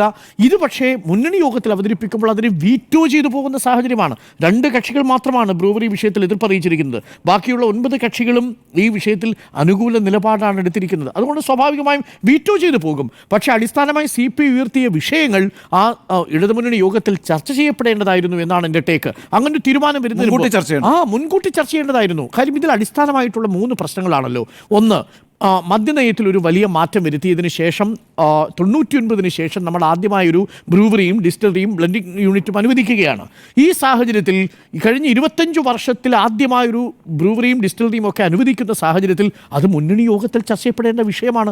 മദ്യനയം മാറ്റി, അതെല്ലാവർക്കും അറിയാം. പക്ഷേ മദ്യനയം മാറ്റിയതിൻ്റെ ഭാഗമായൊരു ബ്രൂവറി സ്ഥാപിക്കാൻ പോകുന്ന വിഷയം എന്തുകൊണ്ട് സഭയിൽ ചർച്ച ചെയ്തില്ല, മുന്നണിയിൽ ചർച്ച ചെയ്തില്ല? അതാണ് ഏറ്റവും പ്രധാനപ്പെട്ട ചോദ്യം. രണ്ടാമത്തത്, ഇതൊരു കുടിവെള്ളത്തെ ബാധിക്കുന്ന വിഷയമാണ്. പ്ലാച്ചിമട സമരം നമ്മൾ കണ്ടതല്ലേ? 2004 പ്ലാച്ചിമട സമരത്തിൽ കമ്പനി അവിടെ നിന്നും കെട്ടുകെട്ടി പോകുമ്പോൾ അതിനു പിന്നിൽ പ്രവർത്തിച്ചത് DYFIയുടെ ഇടതുമുന്നണി പ്രവർത്തകരുമുണ്ട്. അന്ന് VS അച്യുതാനന്ദൻ മുഖ്യമന്ത്രിയായിരിക്കുമ്പോൾ ആ സമരത്തിന് അനുകൂലമായി നിലപാടെടുത്തയാളാണ്. ഇന്ന് MP രാജേഷ് എക്സൈസ് വകുപ്പ് മന്ത്രി ആ DYFI സമരത്തിൽ പങ്കെടുത്തയാളാണ്. അപ്പോൾ ഇടതുകക്ഷികൾ കൂടി പങ്കെടുത്ത അന്നത്തെ പ്ലാച്ചിമടയിലെ ആ സമരം ഓർമ്മിപ്പിക്കുന്നത് പോലെ ഇതൊരു കുടിവെള്ള പ്രശ്നമായി മാറാൻ സാധ്യതയുണ്ടോ എന്ന വിഷയം ഇടതുമുന്നണി ചർച്ച ചെയ്യപ്പെടേണ്ട വിഷയമാണ്. മൂന്നാമത്തെ പ്രധാനപ്പെട്ട വിഷയം, ഒയാസിസ് പോലൊരു കമ്പനിയാണ് വരുന്നത്. ഒയാസിസ് എന്ന കമ്പനി ഡൽഹിയിൽ കുപ്രസിദ്ധി ആർജിച്ച കമ്പനിയാണ്. മദ്യനയ അഴിമതി കേസിൽപ്പെട്ടിരിക്കുന്ന കമ്പനിയാണ്. സ്വാഭാവികമായും ആ കമ്പനിയെ കേരളത്തിലേക്ക് ക്ഷണിച്ചു വരുത്തുമ്പോൾ സർക്കാരിൻ്റെ പ്രതിച്ഛായയ്ക്ക് വിഷയമുണ്ടാകുമോ? ഈ 3 വിഷയങ്ങളും യഥാർത്ഥത്തിൽ ഇടതുമുന്നണി ചർച്ച ചെയ്യേണ്ട വിഷയമായിരുന്നു ബ്രൂവറിയിൽ. ഒന്ന്, കുടിവെള്ളം. 2, ഈ ഒയാസിസ് എന്ന കമ്പനിയുടെ ഡൽഹി മദ്യനയ കേസിൽ അഴിമതിയിലെ ആ കമ്പനിയുടെ പങ്കാളിത്തം അല്ലെങ്കിൽ സാന്നിധ്യം. മൂന്നാമത്തത് 25 വർഷത്തിനു ശേഷം ഇതേപോലെ ഡിസ്റ്റിലറി അനുവദിക്കാനുള്ള തീരുമാനം. അതൊരു മുന്നണിയിലല്ലാതെ എവിടെയാണ് ചർച്ച ചെയ്യുക എന്നുള്ളതാണ്. അതാണ് പ്രതിപക്ഷം ഉയർത്തിക്കാണിക്കുന്ന ഒരു പ്രധാനപ്പെട്ട കാര്യം. മദ്യനയം മാറ്റുന്നതിന് തൊട്ട് മുമ്പ് തന്നെ 26 ഏക്കർ ഭൂമി എലപ്പുള്ളിയിൽ വന്ന് വാങ്ങാൻ ഒയാസിസ് കമ്പനി താല്പര്യം പ്രകടിപ്പിക്കുന്നുണ്ടെങ്കിൽ മദ്യനയം മാറാൻ പോകുന്നു എന്ന വിവരം ഒയാസിസ് കമ്പനിക്ക് നേരത്തെ അറിയാമായിരുന്നോ എന്നതാണ് പ്രധാനപ്പെട്ട ഒരു ചോദ്യം. കമ്പനി എന്നിട്ട് എക്സൈസ് വകുപ്പ് മന്ത്രി തന്നെ പറയുന്നത് പോലെ എഥനോൾ പ്ലാന്റേഷനുള്ള മുൻകൂർ അനുമതി കേന്ദ്ര സർക്കാരിൽ നിന്ന് ലഭിക്കാൻ വേണ്ടി ഇവിടെ നിന്നും ഒരു ഇൻവിറ്റേഷൻ പോയിട്ടുണ്ട് എന്ന വിവരം കമ്പനി കേന്ദ്ര സർക്കാരിനെ അറിയിക്കുന്ന അവസ്ഥയുണ്ടാകുന്നു. അപ്പോൾ ഇങ്ങനെ തന്നെ പരസ്പര വിരുദ്ധങ്ങളായ ഒരുപാട് കാര്യങ്ങൾ ഇതിൽ സംഭവിച്ചിട്ടുണ്ട്. അത് ഒരു അഴിമതിയുടെ ഒരു പ്രതിച്ഛായ ഇന്നിപ്പോൾ ചർച്ച ചെയ്യപ്പെടുന്നത് പോലെ അതിൽ അഴിമതിയുണ്ട് എന്ന് പ്രതിപക്ഷം ആരോപിക്കുന്ന ഒരു തരത്തിലേക്ക് എത്തും എന്നുള്ള വിവരം മുന്നണിയിൽ ചർച്ച ചെയ്യേണ്ടിയിരുന്നു എന്നാണ് ഞാൻ മനസ്സിലാക്കുന്നത്. ഇപ്പോൾ കുടിവെള്ള പ്രശ്നം വളരെ സീരിയസ് ആയ പ്രശ്നം തന്നെയാണ്. ഇപ്പോഴും CPM വിശ്വസിക്കുന്നത് മഴവെള്ള സംഭരണിയിൽ നിന്ന് തന്നെ പ്രതിദിനം 5 ലക്ഷം ലിറ്റർ വെള്ളം ഈ ഒയാസിസ് കമ്പനിക്ക് എടുക്കാൻ കഴിയുമെന്നാണ്. പക്ഷേ അപ്പോഴും നമ്മുടെ മുന്നിൽ ചിറ്റൂരിലുള്ള 2 ഡിസ്റ്റിലറികളില്ലേ? ഒന്ന് ചിറ്റൂർ ഷുഗേഴ്സ് എന്ന് പറയുന്നതും മറ്റൊന്ന് മലബാർ ഡിസ്റ്റിലറീസും. അവിടെ ചിറ്റൂരിൽ ഈ കമ്പനിക്ക് ഡിസ്റ്റിലറി പ്രവർത്തനം തുടങ്ങാൻ അനുമതി കൊടുത്തതല്ലേ? എന്താ കമ്പനി പ്രവർത്തനം തുടങ്ങാത്തതിൻ്റെ കാരണം? അതിൽ പ്രധാനപ്പെട്ട പ്രശ്നം അവിടെ വെള്ളക്ഷാമം ഉണ്ട് എന്നുള്ളത് കൊണ്ടാണ്. ആ എലപ്പുള്ളിയിൽ കുഴിച്ച 500 കുഴൽക്കിണറുകളിൽ 400 എണ്ണത്തിൽ മാത്രമേ വെള്ളം കണ്ടെത്തിയിട്ടുള്ളൂ എന്നുള്ളതാണ്. 100 എണ്ണത്തിൽ ഈ കുഴൽക്കിണറിൽ പോലും വെള്ളം ഇപ്പോൾ പോലും കണ്ടെത്താൻ കഴിയാത്ത സാഹചര്യത്തിൽ മഴവെള്ള സംഭരണിയെ മാത്രം ആശ്രയിച്ച് ഈ ഡിസ്റ്റിലറിക്കും ബ്രൂവറിക്കും ബ്ലെൻഡിംഗ് യൂണിറ്റിനും നിൽക്കാൻ കഴിയുമോ എന്നുള്ളതാണ് ഏറ്റവും പ്രധാനപ്പെട്ട കാര്യം. അതുകൊണ്ട് ഈ വിഷയം ചർച്ച ചെയ്ത് പരിഹരിക്കേണ്ടിയിരുന്നൊരു വിഷയമാണ്. പക്ഷേ CPI ഈ വിഷയത്തിൽ എടുത്തിരിക്കുന്ന നിലപാടിൽ നിന്ന് പിന്നോട്ട് പോകാൻ കഴിയില്ല. CPI ഇനി നാളെ എന്ത് പ്രതികരണമാണ് നടത്തുന്നത് നമുക്കറിയില്ല. കാരണം CPIക്ക് ഇത് ഇടതുമുന്നണി യോഗത്തിൽ തീരുമാനിച്ച വിഷയമാണ്. അതുകൊണ്ട് ഇനി പ്രതികരിക്കുന്ന നിലപാട് അവർക്ക് എടുക്കാം. പക്ഷേ അത് പ്രാദേശിക തലത്തിൽ വലിയ എതിർപ്പുകൾ ഉണ്ടാക്കും. അവിടെ തദ്ദേശ തെരഞ്ഞെടുപ്പിൽ എലപ്പുള്ളിയിൽ വലിയ പ്രശ്നങ്ങൾ ഉണ്ടാക്കും. ജില്ലയിലെ CPI ഘടകം ഈ വിഷയത്തിൽ എതിർപ്പ് അറിയിച്ചിട്ടുണ്ട്. ആദ്യം എതിർപ്പ് അറിയിച്ചതും അവരാണ്. പിന്നീട് എക്സൈസ് വകുപ്പ് മന്ത്രിയുമായി ബിനോയ് വിശ്വം നേരിട്ട് ചർച്ച നടത്തിയിരുന്നു. ആ ചർച്ച നടത്തിയതിനു ശേഷവും എതിർപ്പ് ശക്തമാവുന്നില്ല. പിന്നീട് സംസ്ഥാന എക്സിക്യൂട്ടീവ് കൗൺസിലിൽ വരുമ്പോഴാണ് ഇത് കൂടുതൽ രൂക്ഷമായ അഭിപ്രായ വ്യത്യാസമായി മാറുന്നത്. അതുപോലെ തന്നെയാണ് സ്വകാര്യ സർവകലാശാലയുടെ കാര്യത്തിലും. ഇടതുമുന്നണിയുടെ ഭാഗത്തു നിന്നുണ്ടാവുന്ന ഒരു നയം മാറ്റമായി അതിനെ വ്യാഖ്യാനിക്കപ്പെടാം. ആ വിഷയം എങ്ങനെ വേണം ചർച്ച ചെയ്യാൻ, സാമൂഹ്യനീതി അടക്കമുള്ള വിഷയങ്ങൾ ഉൾപ്പെടുത്തണമെന്നുള്ള കാര്യം ബില്ല് വരുന്നതിന് മുമ്പാണ് ചർച്ച ചെയ്യേണ്ടിയിരുന്നത്. ഇത് ബില്ല് വന്നതിനു ശേഷം പോലും മുന്നണി യോഗത്തിൽ ചർച്ച ചെയ്യാൻ കഴിയാത്ത സാഹചര്യം ഉണ്ടാവുന്നു. അതേപോലെ കിഫ്ബി ടോൾ, ആദ്യം ഇടതുമുന്നണി എടുത്തിരുന്ന നയമെന്താ? ടോള് വേണ്ട എന്നതായിരുന്നു. ആ നയമായിരുന്നു ധനമന്ത്രി അന്ന് തോമസ് ഐസക് സഭയിൽ പറഞ്ഞിരുന്നതും. അതിൽ നിന്ന് സർക്കാർ പിന്മാറുമ്പോൾ ആ വിഷയം, ടോള് പോലൊരു വിഷയം, ഈ തെരഞ്ഞെടുപ്പിനെ ബാധിക്കുന്നൊരു വിഷയം മുന്നണി യോഗത്തിൽ ചർച്ച ചെയ്യേണ്ടിയിരുന്നു. അത് ചർച്ച ചെയ്യപ്പെട്ടിട്ടില്ല. അവിടെ ടി പി രാമകൃഷ്ണൻ പറഞ്ഞ സ്റ്റേറ്റ്മെൻറ്റ് എന്താണെന്നറിയാമോ? അത് സർക്കാർ തീരുമാനമെടുത്തിട്ടില്ല, സർക്കാർ തീരുമാനമെടുത്തിട്ട് മുന്നണി ചർച്ച ചെയ്യും. അങ്ങനെയല്ലല്ലോ സംഭവിക്കാറ്. മുന്നണിയിൽ ചർച്ച ചെയ്തതിന് ശേഷം സർക്കാർ തീരുമാനമെടുക്കുക എന്ന രീതിയിൽ നിന്ന് ഇടതുമുന്നണി യോഗത്തിൽ അടുത്തിടെ ഒരു നയം മാറ്റം ഉണ്ടാവുന്നു എന്ന ഒരു സംശയം എനിക്കുണ്ട്. തീർച്ചയായിട്ടും ഈ കാര്യങ്ങളിലൊക്കെ സുതാര്യത വേണം. ഈ ഇടഞ്ഞു നിൽക്കുന്ന ഘടകകക്ഷികളെ കൂടി അനുനയിപ്പിക്കുകയല്ല, വിശ്വാസത്തിലെടുത്തുകൊണ്ട് വേണം ഇത്തരം അടിസ്ഥാനമായിട്ടുള്ള വിഷയങ്ങൾ. ഇതേതെങ്കിലും ഒന്നോ രണ്ടോ ചെറിയ വിഷയങ്ങളാണെങ്കിൽ നമുക്ക് പറയാം. ഇത് മൂന്നിലും അടിസ്ഥാനമായൊരു നയമാറ്റത്തിന് വിഷയമുണ്ട്. ഒന്ന്, ഡിസ്റ്റിലറി സ്ഥാപിക്കുന്നതുമായി ബന്ധപ്പെട്ടൊരു നയമാറ്റം. രണ്ട്, സ്വകാര്യ സർവകലാശാല സ്ഥാപിക്കുന്നതുമായി ബന്ധപ്പെട്ട നയമാറ്റം. മൂന്ന്, കിഫ്ബി ടോളുമായി ബന്ധപ്പെട്ടിരിക്കുന്ന വിഷയത്തിലൊരു നയമാറ്റം. അപ്പോൾ പോളിസി തന്നെ മാറുന്നു, നയം തന്നെ മാറുന്നു എന്നുണ്ടെങ്കിൽ അത് മുന്നണിയിലല്ലാതെ മറ്റെവിടെയാണ് ചർച്ച ചെയ്യുക എന്ന പ്രധാനപ്പെട്ട വിഷയമുണ്ട്. അത് മുന്നണിയുടെ ആരോഗ്യത്തിന് അത്ര നന്നായിരിക്കില്ല എന്ന് മാത്രമേ എനിക്ക് പറയാനുള്ളൂ. അത് തീർച്ചയായിട്ടും സർക്കാരിലല്ല, ഇത് തലകീഴായിട്ടാണ് ഇപ്പോൾ കേരളത്തിലെ ഇടതു സർക്കാർ മുന്നണിയുടെ തീരുമാനത്തെയും സർക്കാർ തീരുമാനത്തെയും കണ്ടിരിക്കുന്നത് എന്നതാണ് എൻ്റെ ടേക്ക്. ഒരു ചെറിയ ഇടവേളയ്ക്ക് ശേഷം തുടരാം. Welcome back. മുന്നണിയെ വിശ്വാസത്തിലെടുക്കേണ്ടതാണ് ചോദ്യം. ആൻഡ്രു.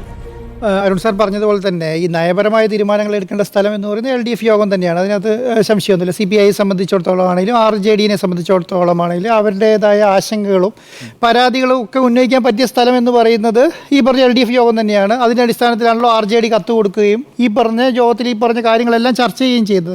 പക്ഷേ എന്താണ് ഇവർ ചർച്ച ചെയ്ത കാര്യം? ഇപ്പം എന്താ പറയുക, ബ്രൂവറി വിഷയത്തിലാണെങ്കിൽ പാലക്കാട് സ്ഥലം ഏറ്റെടുപ്പുമായി ബന്ധപ്പെട്ട വിഷയം, ബ്രൂവറി അവിടെ വരുന്നതുമായി ബന്ധപ്പെട്ട വിഷയത്തിൻ്റെ അകത്ത് എന്താണ് ഇപ്പോഴത്തെ ഒരു അവസ്ഥ എന്ന് പറയുന്നതാണ്, കേരളം വ്യാവസായിക സൗഹൃദ സംസ്ഥാനമാണ് എന്ന് കേരളത്തിലെ മാധ്യമങ്ങളും നാഷണൽ മാധ്യമങ്ങളും വലിയ രീതിയിൽ ചർച്ചയാക്കുന്ന സമയത്തോടു കൂടി, അല്ലെങ്കിൽ ഇപ്പോൾ ഈ തരൂരിൻ്റെ വിഷയം അടക്കം വന്നത് വലിയ രീതിയിൽ ചർച്ചയാകുന്ന സമയത്ത് എന്താണ് കേരളത്തിന് പുറത്തുള്ള അല്ലെങ്കിൽ ഡൽഹിയിലടക്കം മറ്റ് സംസ്ഥാനങ്ങളടക്കം ബ്രൂവറി അടക്കമുള്ള വലിയ ബിസിനസ്സുകൾ നടത്തുന്ന ഒയാസിസ് പോലത്തെ ഒരു കമ്പനിയെ കേരളത്തിൽ വരികയും അത് ഈ കമ്പനി കേരളത്തിൽ ബിസിനസ് നടത്താൻ പറ്റില്ല എന്ന രൂപയിൽ ഇവർ തിരിച്ചു പോവുകയും ചെയ്താൽ അത് കേരളത്തെ സംബന്ധിച്ചിടത്തോളം ഇപ്പോൾ എന്താണോ കേരളത്തിൻ്റെ വാല്യൂ നിൽക്കുന്നത്, വ്യാവസായിക സൗഹൃദമാണ് എന്നുള്ള രീതിയിൽ വാല്യൂ നിൽക്കുന്നത്, അതെല്ലാം തകരാനുള്ള ഇടവരുത്തും. അപ്പോൾ അത് വലിയ കാര്യമായി മാറും. അതെന്തുകൊണ്ടാണ് അങ്ങനെ വരാൻ കാരണം? അവരെന്താ പറയുക, ഇപ്പോൾ നിങ്ങളെല്ലാം തന്നെ പറയുന്നു കേരളത്തിൽ 28ാമത് നിൽക്കുന്ന സംസ്ഥാനമാണ്, ഒന്നാമതെത്തിയിരിക്കുകയാണ്. ഇപ്പോൾ ഒരു കമ്പനി പാലക്കാട് 26 ഏക്കർ സ്ഥലം എടുത്തു. ആ സ്ഥലം എടുത്ത കമ്പനിക്ക് ഇതുവരെ തുടങ്ങാൻ പറ്റിയിട്ടില്ല. പിന്നെ എന്ത് ഈസ് ഓഫ് ഡൂയിങ് ആണ്, എന്ത് ബിസിനസ്സാണെന്നുള്ള ഈ പറയുന്ന മാധ്യമങ്ങൾ തന്നെ തിരിച്ചു ചോദിക്കും. ആ തിരിച്ചു ചോദിക്കുന്ന എവിടെയാണ്? ഈ പറഞ്ഞ നാഷണൽ മാധ്യമങ്ങളും നാഷണൽ ഇപ്പോഴത്തെ റേറ്റിംഗ്, എന്നാൽ 28ാമത്തെ റേറ്റിംഗിൽ നിന്നും ഒന്നാമതായി നിൽക്കുകയാണ്. കാരണം 2 മിനിറ്റിൽ ഒരു കമ്പനി തുടങ്ങാമെന്ന് പറയുന്ന സാഹചര്യത്തിലേക്ക് വന്നു. അതിന് കാരണം എന്താണ്?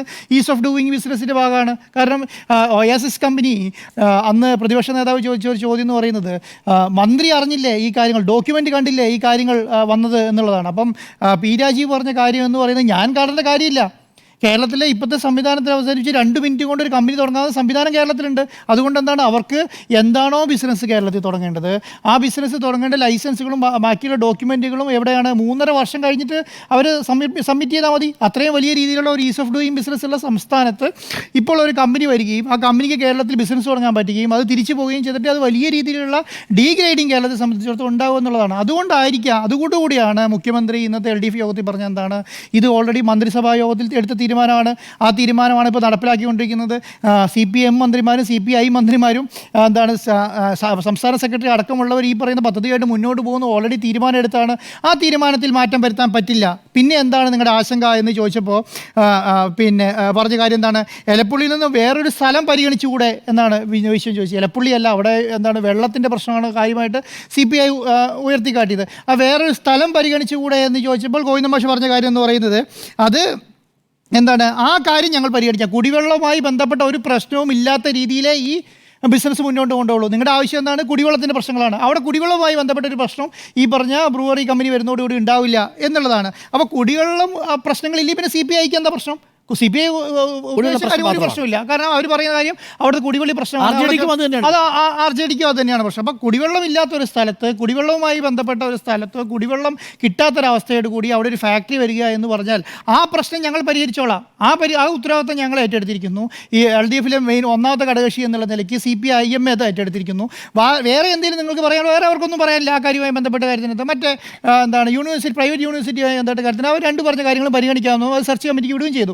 അപ്പോൾ ഈ രണ്ട് കാര്യങ്ങളാണല്ലോ ഇന്നത്തെ LDF യോഗത്തിനകത്ത് പ്രധാനമായി ഉന്നയിച്ചത്. ആ രണ്ട് പ്രധാനപ്പെട്ട കാര്യങ്ങളും കാര്യമായി പറഞ്ഞാൽ ചെറിയ ഘടകകക്ഷി ഒരു MLA മാത്രമുള്ള RJDനെ വരെ കാര്യമായി പരിഗണിക്കുകയും എന്താണ് രണ്ടാമത്തെ ഘടകകക്ഷി എന്ന് പറഞ്ഞാൽ CPIനെ കാര്യമായി പരിഗണിക്കുകയും ചെയ്തു. രണ്ടുപേരുടെ ആശങ്കകൾ പരിഹരിച്ച് നല്ല വൃത്തിയായിട്ടുള്ള ഒരു എന്താണ് പറയുക ഒരു LDF യോഗമാണ് ഇന്ന് നടന്നത്. അത് എവിടെയാണ്? CPIൻ്റെ ആസ്ഥാനത്ത് നടന്നു. CPMൻ്റെ ആസ്ഥാനത്തല്ല, CPIൻ്റെ ആസ്ഥാനത്ത് നടന്നു. ഇങ്ങനെ മറ്റു ഘടകകക്ഷികൾ നോക്കുമ്പോൾ UDFനെ സംബന്ധിച്ചിടത്തോളം അത്ര കെട്ടുറപ്പോട് കൂടിയിട്ടാണോ സാധാരണ UDF യോഗങ്ങൾ നടക്കാറ്? അല്ലെങ്കിൽ അവിടെ ചർച്ചകൾ ഉണ്ടാകുന്നത് അങ്ങനെയാണോ? NDA യോഗത്തെ സംബന്ധിച്ചിടത്തോളം അങ്ങനെയാണോ? അങ്ങനെ ശക്തമായ തീരുമാനങ്ങൾ എടുക്കുന്നുണ്ടോ? ഇവിടെ ശക്തമായ തീരുമാനം എടുക്കുകയും ചർച്ച നടക്കുകയും ചെയ്യുന്നുണ്ടല്ലോ. ഇപ്പോൾ ഒറ്റ കാരണം കൊണ്ടാണ് ഇത് പറഞ്ഞത്. ഞാൻ പറയുന്നത് ഈ പ്രൊജക്റ്റിൽ നിന്നും എന്തുകൊണ്ട് LDF സർക്കാരിന് പിന്നോട്ടടിക്കാൻ പറ്റില്ല? എന്തുകൊണ്ട് പിന്നോട്ടടിക്കാൻ സാധനം? ഇപ്പം കേരളം ഒരു വ്യാവസായിക സൗഹൃദ സംസ്ഥാനമാണ്. ആ വ്യാവസായിക സംസ്ഥാനത്തിൻ്റെ അപ്പുറത്തേക്ക് ഈ കേരളത്തെ കളയേണ്ട കാര്യമില്ല. ഇപ്പോൾ ഒരു കമ്പനി വന്നു എന്ന് പറഞ്ഞാൽ അവർക്ക് ചെയ്യേണ്ട സംവിധാനം, അവർക്ക് പ്രകൃതിക്ക് ദോഷമില്ലാത്ത, ആ നാട്ടിൽ ദോഷമില്ലാത്ത, കുടിവെള്ള പ്രശ്നമില്ലാത്ത രീതിയിൽ ആ കമ്പനീനെ കൊണ്ടുപോയി നടത്താൻ വേണ്ടിയിട്ടാണ് അവർ ശ്രമിക്കേണ്ടത്. അപ്പോൾ അത് CPIM ഏറ്റെടുത്തതോട് കൂടിയിട്ട് ആ പ്രശ്നം അവിടെ പരിഹരിച്ചു എന്നുള്ളതാണ്. അപ്പോൾ ഇന്നത്തെ യോഗം എന്ന് പറയുന്നത് അടുത്ത കാലത്ത് നടന്ന LDF യോഗത്തിൽ വെച്ച് ഏറ്റവും വൃത്തിയായ യോഗമാണ്. അത് ക്ലാരിറ്റിയോട് കൂടി അവിടെ സംസാരിക്കാനും അത് നേടിയെടുക്കാനും CPIMനെ സംബന്ധിച്ചിടത്തോളം നന്നു. പിന്നെ എന്താണ് ഏറ്റവും പ്രധാനപ്പെട്ട കാര്യം? ഈ പറയുന്ന ഘടകകക്ഷിയിൽ രണ്ട് ഘടകകക്ഷിയിൽ CPI പ്രധാനപ്പെട്ട ഘടകകക്ഷി മന്ത്രിസഭയിൽ അംഗമാണ്. അവർക്ക് പറയേണ്ട കാര്യങ്ങൾ അവരവിടെ ഓൾറെഡി പറയുന്നുണ്ട്. അവരോടും കൂടി ആലോചിച്ച ശേഷം ഇപ്പം ഞാൻ വിചാരിക്കുന്നില്ല അപ്പം ഒരു പ്രധാനപ്പെട്ട തീരുമാനം മന്ത്രിസഭാ യോഗത്തിൽ എടുക്കുന്ന സമയത്ത് അത് CPI പിന്നെ സംസ്ഥാന സെക്രട്ടറിയോട് ചോദിക്കാതെ ഇപ്പം ബിനോയ് എടുത്തു എന്നാണ് നമ്മൾ മനസ്സിലാക്കുന്നത്. അതാണ് മന്ത്രിമാർക്ക് അത് വിശദീകരിക്കാൻ പറ്റാത്ത പോയത്. ഇപ്പം മന്ത്രി K. രാജനും P. പ്രസാദും ഇവർ രണ്ടുപേരാണല്ലോ ഒബ്ജക്ഷൻ കൊടുത്തിരിക്കുന്നത്. ഇപ്പോൾ കൃഷി വകുപ്പിൽ നിന്നാണ് ഫസ്റ്റ് ഒബ്ജക്ഷൻ പോയിരിക്കുന്നത് ഒയാസിന്. അതെ, അല്ല ഞാൻ പറയുന്നത് അത്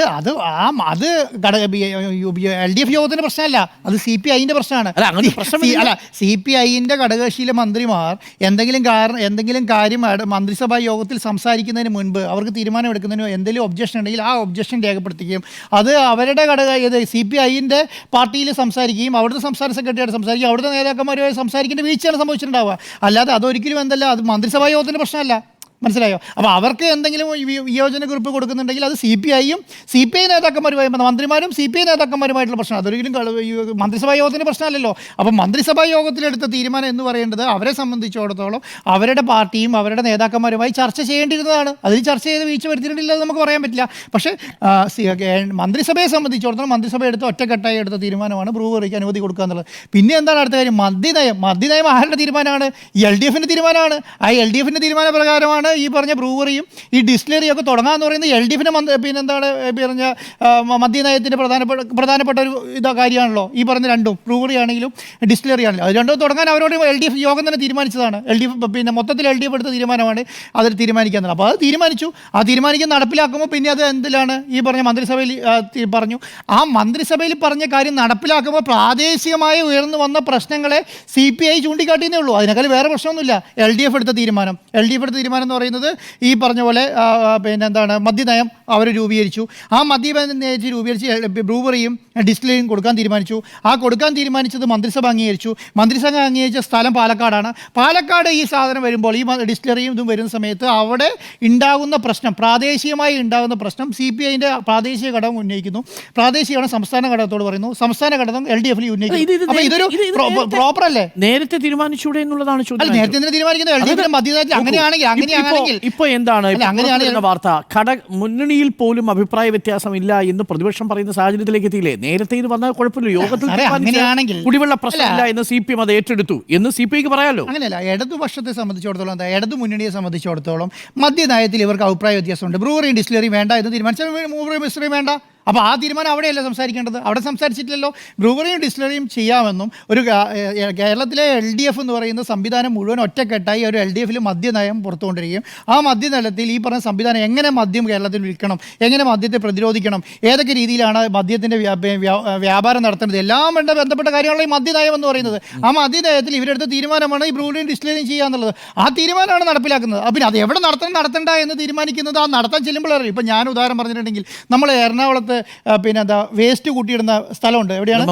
ബ്രഹ്മപുരത്ത് ഇപ്പോൾ ബ്രഹ്മപുരം പോയി നോക്കി നോക്കും നിങ്ങൾ. അവിടെ ഫുൾ ഗ്രൗണ്ട് ആക്കി. എന്ന് 18 വർഷത്തോളമായിട്ട് ഏക്കർ കണക്കിന് 10-15-25 ഏക്കർ സ്ഥലം മാലിന്യ കൂമ്പാരമായിരുന്ന ബ്രഹ്മപുരത്തെ 50% സ്ഥലം വീണ്ടെടുത്ത് അവിടെ ഗ്രൗണ്ടാക്കി. എങ്ങനെയാണ് ഗ്രൗണ്ടാക്കുന്നത്? അവിടെ അന്ന് ചർച്ച ചെയ്ത എന്താണ് ഈ പറയുന്ന എറണാകുളം ജില്ലയിൽ ഉണ്ടാകേണ്ട മാലിന്യങ്ങൾ എവിടെ കൊണ്ട് സംസ്കരിക്കണം എന്നൊരു സ്ഥലം കണ്ടെത്തണമല്ലോ. അങ്ങനെ ഒരു അപ്പം നമ്മളിപ്പോൾ പറയുക ബ്രഹ്മപുരത്തെ മാറ്റി കളമശ്ശേരിയിലേക്ക് ആക്കിക്കോളൂ എന്ന് പറഞ്ഞാൽ കളമശ്ശേരിയിലുള്ള ജനങ്ങൾ എതിർക്കും. എനിക്ക് ഞങ്ങൾക്കിത് പറ്റില്ല എന്ന് പറയും. ഇതുപോലെ തന്നെയാണ് ഒരു മദ്യത്തെ ഒരു പിന്നെ ഡിസ്റ്റിലറിയും ഒരു ബ്രൂവറിയും പാലക്കാട് ചൊല്ലുമ്പോൾ പറയും ഞങ്ങൾക്ക് പാലക്കാട് ഡിസ്റ്റിലറിയും പിന്നെ ഇതൊന്നും വേണ്ട എന്ന് പറയും. അവർ പറയാണ് ശരി, അപ്പം ഇത് മലപ്പുറത്തേക്ക് മാറ്റിയാൽ എന്ത് സംഭവിക്കുക? പാലക്കാട് വേണ്ട എന്ന് വെച്ചാൽ പിന്നെ ഈ പറയുന്ന ബ്രൂവറിയും ഡിസ്റ്റിലറിയും മലപ്പുറത്തേക്ക് കൊണ്ടുവരാന്ന് പറയില്ലേ? അപ്പോൾ അവിടെ നടക്കാതോ? അപ്പോൾ അത് വലിയ ചർച്ചയാവും. എവിടെയാണോ തീരുമാനിച്ചത് സർക്കാർ എല്ലാവരും തീരുമാനിക്കുമ്പോൾ ഒരു ധാരണ ഉണ്ടാവുമല്ലോ. ആ ധാരണ അടിസ്ഥാനത്തിൽ അരിയും നെൽകർഷകരെയും കൂടി തീരുമാനിച്ചാണ് പാലക്കാട് തീരുമാനിച്ചത്.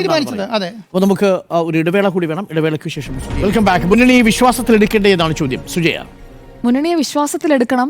പക്ഷേ വിശ്വാസത്തിൽ എടുക്കാനായി അത്രയ്ക്കങ്ങോട്ട് ഒരു കോൺഫിഡൻസ് ഇല്ലാത്തത് കൊണ്ടാണോ എന്തോ മുഖ്യമന്ത്രി തീരുമാനിച്ചു, അത് മുന്നണിയിൽ വന്ന് പറയുന്നു. അപ്പോൾ മുഖ്യമന്ത്രി തീരുമാനിക്കും, മുന്നണി അനുസരിക്കും എന്ന രീതിയിലേക്ക് കാര്യങ്ങൾ മാറുന്നുണ്ടോ എന്ന ഒരു സംശയം ഉണ്ടാക്കുന്ന തരത്തിലാണ് ഇപ്പോൾ LDFന്റെ പോക്ക് എന്നതാണ് ഇന്നത്തെ യോഗം കൂടി കാണുമ്പോൾ മനസ്സിലാക്കേണ്ടത്. കുടിവെള്ള പ്രശ്നത്തിൽ ആശങ്ക വേണ്ട എന്ന് MV ഗോവിന്ദൻ പറയുന്നു. അതേസമയം തന്നെ ബിനോയ് വിശ്വം ഇപ്പുറത്ത് തൊട്ടടുത്ത ഘടകകക്ഷിയായ CPIയുടെ സംസ്ഥാന സെക്രട്ടറി ചോദിക്കുന്നു, എലപ്പുള്ളി മാറ്റി മറ്റൊരു സ്ഥലം പരിഗണിച്ചുകൂടി അഭ്യർത്ഥിക്കുകയാണ്. എന്നിട്ട് പോലും ഈ തീരുമാനം എടുത്തു കഴിഞ്ഞതാണ്, മന്ത്രിസഭ എടുത്ത തീരുമാനമാണ് എന്ന് കണിശമായി മുഖ്യമന്ത്രി ആ യോഗത്തിൽ പറഞ്ഞു എന്നാണ് പുറത്തേക്ക് വരുന്ന വിവരങ്ങൾ. അപ്പോൾ ഈ തിരുത്തൽ ശക്തിയാകാൻ മറ്റൊരു ഘടകകക്ഷിക്ക് കഴിയുന്നില്ല. അല്ലെങ്കിൽ ഒരു ഘടകകക്ഷി ആവശ്യപ്പെട്ടതനുസരിച്ച് ഒരു യോഗം വിളിക്കുന്നത് വരെ എത്തുന്നുണ്ട്, അല്ലെങ്കിൽ CPIയുടെ ആസ്ഥാനത്ത് വന്ന് ഒരു യോഗം നടത്തുന്നുണ്ട്.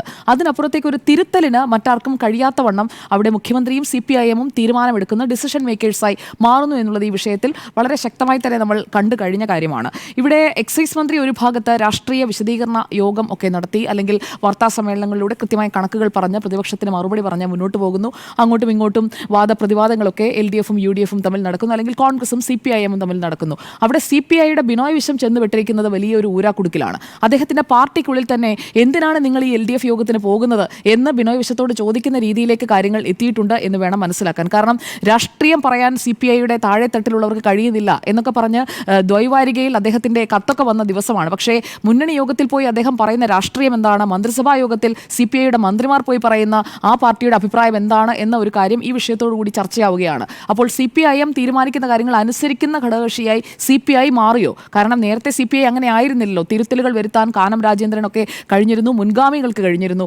എന്നാൽ ഇവിടെ ഇപ്പോൾ പറയുന്നതും കേട്ട് തിരിച്ച് മടങ്ങേണ്ടി വരുന്ന ഒരു സാഹചര്യത്തിലേക്ക് ബിനോയ് വിശ്വവും CPIയും എത്തിയിരിക്കുന്നു എന്നുള്ളത് ഒരു വസ്തുതയാണ്. പ്രത്യേകിച്ചും ഈ പദ്ധതിയുമായി ബന്ധപ്പെട്ട പ്രധാനപ്പെട്ട അനുമതികൾ നൽകേണ്ട വകുപ്പിന്റെ മന്ത്രിമാരടക്കം പങ്കെടുത്ത മന്ത്രിസഭാ യോഗത്തിലെടുത്ത തീരുമാനമല്ലേ എന്ന് മുഖ്യമന്ത്രി ചോദിക്കുമ്പോൾ അവിടെ ഒരു വിയോജിപ്പ് മന്ത്രിമാർ രേഖപ്പെടുത്തിയിട്ടില്ല എന്നതുകൂടി വ്യക്തമാവുകയാണ്. അല്ലാതെ പെട്ടെന്ന് വന്ന് അടിച്ചേൽപ്പിച്ച ഒരു തീരുമാനമൊന്നുമല്ലല്ലോ. ഒരു മന്ത്രിസഭാ യോഗത്തിൽ ഒരു മന്ത്രിസഭ അല്ലെങ്കിൽ ഒരു സർക്കാർ എടുക്കുന്ന തീരുമാനങ്ങൾ ഫൈനലാക്കുന്നത് മന്ത്രിസഭാ യോഗത്തിലാണ്. ആ മന്ത്രിസഭാ യോഗത്തിൽ ഇക്കാര്യം ചർച്ച ചെയ്യുമ്പോൾ എന്തുകൊണ്ട് CPIയുടെ മന്ത്രിമാർ മിണ്ടാതിരുന്നു, അല്ലെങ്കിൽ ഈ പദ്ധതിയെക്കുറിച്ച് അല്ലെങ്കിൽ ഈ ചർച്ച ചെയ്ത വിഷയത്തെക്കുറിച്ച് പഠിക്കാതെ പോയിരുന്നിട്ട് വരികയായിരുന്നു? ഇനിയിപ്പോൾ പറഞ്ഞിട്ട് എന്ത് കാര്യം എന്ന് മുഖ്യമന്ത്രി ചോദിക്കുന്നതിലും ഒരു കാര്യമില്ലേ? അതുകൂടി നമ്മൾ ചിന്തിക്കണമല്ലോ. ഈ വൈകി വന്ന, അതായത് ഇപ്പോൾ ഈ ചർച്ച നടക്കുന്ന യഥാർത്ഥത്തിൽ ഒരു കുഞ്ഞ് വേണോ എന്ന് ഭാര്യയും ഭർത്താവും തമ്മിൽ ചർച്ച ചെയ്യുന്നു, അല്ലെങ്കിൽ ഇപ്പോഴൊരു കുഞ്ഞ് വേണോ എന്നൊക്കെയുള്ള ചർച്ച നടക്കുന്നതിന് വരെ കുഞ്ഞുണ്ടായതിനു ശേഷമാണ് കുഞ്ഞിനെക്കുറിച്ചുള്ള ചർച്ച നടത്തുന്നത് എന്ന മട്ടിലാണ് എലപ്പുള്ളിയിലെ ഈ വിഷയം ഇപ്പോൾ നിൽക്കുന്നത് എന്നുള്ളതാണ്. CPIഎം നേതൃത്വവുമായി ചർച്ച നടത്തണം എന്ന് ബിനോയ് വിശ്വത്തെ CPIയുടെ നിർവാഹക സമിതി ചുമതലപ്പെടുത്തിയതാണ്. അപ്പോൾ ബിനോയ് വിശ്വം പറഞ്ഞത് പാർട്ടി സമ്മേളനങ്ങളിൽ തിരക്കായതുകൊണ്ട് ആ സംഭാഷണം നടന്നില്ല എന്നതാണ്. ആ ന്യായീകരണം അടക്കം പൊളിയുകയാണ്. കാരണം പാർട്ടിക്കുള്ളിൽ ബിനോയ് വിശ്വം എന്ന പാർട്ടി സെക്രട്ടറിയുടെ കരുത്ത് ചോരുന്നു എന്നുള്ളത് കൂടി ഈ വിഷയത്തിൽ നമ്മൾ കാണേണ്ടതുണ്ട്. നേരത്തെ പറഞ്ഞതുപോലെ is of doing business in ഈ മുന്നണിക്കുള്ളിൽ ആ ഒരു കാര്യത്തിൽ CPIക്ക് അത് സാധിക്കുന്നില്ല. CPIക്ക് നമ്മൾ വ്യവസായ സൗഹൃദമൊക്കെയാണ്. അതെ, CPIഎമ്മിന് ഈസ് ഓഫ് ഡൂയിങ് ഉണ്ട്, CPIക്ക് ആ ഒരു ഈസ് ഓഫ് ഡൂയിങ് ഇല്ല എന്നുള്ളതാണ്. ഇനി ഇവിടെ ഈ വെള്ളത്തിന്റെ കാര്യം, വെള്ളമാണല്ലോ ഇവിടുത്തെ പ്രശ്നം. വെള്ളത്തിന്റെ കാര്യത്തിലേക്ക് വന്നു കഴിഞ്ഞിട്ടുണ്ടെങ്കിൽ ഇത് ഒരു ഡിസ്റ്റിലേഷൻ ആൻഡ് ബ്രൂവറി യൂണിറ്റ് ആണ്. അപ്പോൾ ഈ ഒയാസിസ് ഗ്രൂപ്പ്, മധ്യപ്രദേശ് ആസ്ഥാനമായിട്ടുള്ള ഒയാസിസ് ഗ്രൂപ്പ് നിർമ്മിക്കുന്ന ഈ ഫാക്ടറി സൃഷ്ടിക്കാൻ പോകുന്ന പാരിസ്ഥിതിക പ്രശ്നങ്ങൾ എന്തൊക്കെയാണ്, അതാണ് പുറത്ത് നടക്കുന്ന ചർച്ച.